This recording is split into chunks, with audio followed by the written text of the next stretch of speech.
In previous video, I had created a variable group. Inside this, 6 variables are created. First one is your RM service connection, which is having the same name as we have established service connections there in project settings. Later on, base name, locations, resource group, workspace name as well. You can create secrets from an Azure Key Vault as variables as well. So you can confirm. Here you can see Azure, it's asking for Azure subscription, Key Vault, etc. As of now, I'm not going to keep secrets here, only these variables, but you can keep your secrets as well. In real scenarios or real world, we can keep our secret from Key Vault as well. Now, I'm going to create my files. First, allow me to create this pipeline. If you can go here, it's asking to automate your build and release process using Visual. I'm going to create this pipeline. Going to leave it. And here we have use classic editor. You can see this option because you already have enabled that part from Azure DevOps settings. If you go to previous videos, you can see you already enabled this classic editor for your pipeline. If you do not enable that option, you won't find this classic editor here at this place. So that's a very essential step. Now I'm going to click on this repository. Okay, let's move to this Azure DevOps. Here it's asking where your code is located. So currently you do not have any code here. So where is the code? Our code is at GitHub profile. So you need to click on this gate, you need to click on this HTTPS, and you will have to clone this code here. So what's the process? You just go to your repository, go to files. Over this file, you have several options. You can directly import. Of course, you can go for clone to your computer. You can push an existing repository from command line, but I'm going to import this repository from my GitHub directly. So I'm going to import, going to select this repository type, GitHub, clone this repository, going to copy this link, copy URL to clipboard, paste it here and import directly. It's being imported here. It will take few seconds. After this, it will display import successful and will show all your files here. Can you see here? We have service connection, we have all these files, and the same files we are finding here. First, you can see package requirement. We will have all these requirement text. Go to files again on top of this, or you can select these files from top. Here you have all the files again. Here we have package requirements, install requirements, other parts are required for your pipeline as well.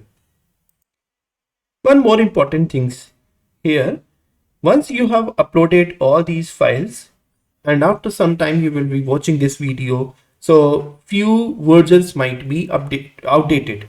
So what you'll do, you just go to package requirement here, go to requirement text. Here you might have seen outdated versions. So just make sure you are updating your package according to your time, because as time passes, these versions get degraded. So I'm going to copy upgraded versions for the same. I'm going to replace these versions and click on edit from right top, delete old versions, and going to paste all these versions. Hit on commit, commit again, and that's now we have updated requirements. According to this, another changes also required. Go to training. Here you have train.py file. I'm going to train my model here. Go down. You can see this light GBM train is there. No worries, I'll explain this code in upcoming session. But as of now, this update is required only. Go to edit again. Otherwise, it will throw an error on your portal. So I'm going to update according to my versions. I'm going to commit these two files. Make sure you are also updating according to your versions. There are another options as well to clone all your files.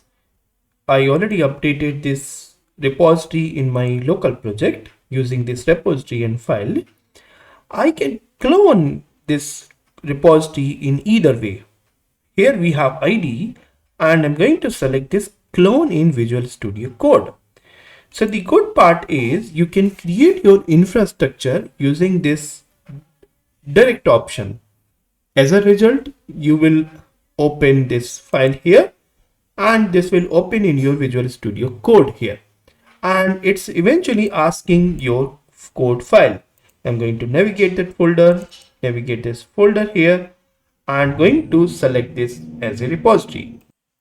Now I'm going to select as repository destination. Yes, I trust the author. And here you can see on left side, I have all the options. Let me show this part again. If I click on this one, open file or open folder, you can select this folder and select this folder. You will find all these options here. The same files you can find here as well. So MLOps, DevOps, and all these files are showing as well. One more thing to keep remember that we have these package environment. Okay, so with this package requirement, we have another file folder named environment setup. With this environment setup, I can see IAC, which is infrastructure as code. This YAML file is used for variables. Here you can see Azure RM SVC connection followed by $, and this is YAML file. So I'm going to navigate to my variables again. Click on this pipeline, go to library, go to variable groups, and make sure you have provided the correct same name here. So here we have Azure RM SVC connection. I'm going to copy this name so that I do not have typo error. So make sure you have the same name here. This is the base name, base underscore name. Here we have location. This location will be used here. Here we have resource group. Make sure we have the same name as well. This is the resource group variable. Furthermore, I'm going to copy and provide the same name here. Workspace name. Here is the workspace name variable. I'm going to copy this workspace name, paste it here, and the next is workspace AC variable. That's not used, maybe in another file. That's it. We have all these files. Go to library and not going to save because we have not make changes anything here. So go back to your files again.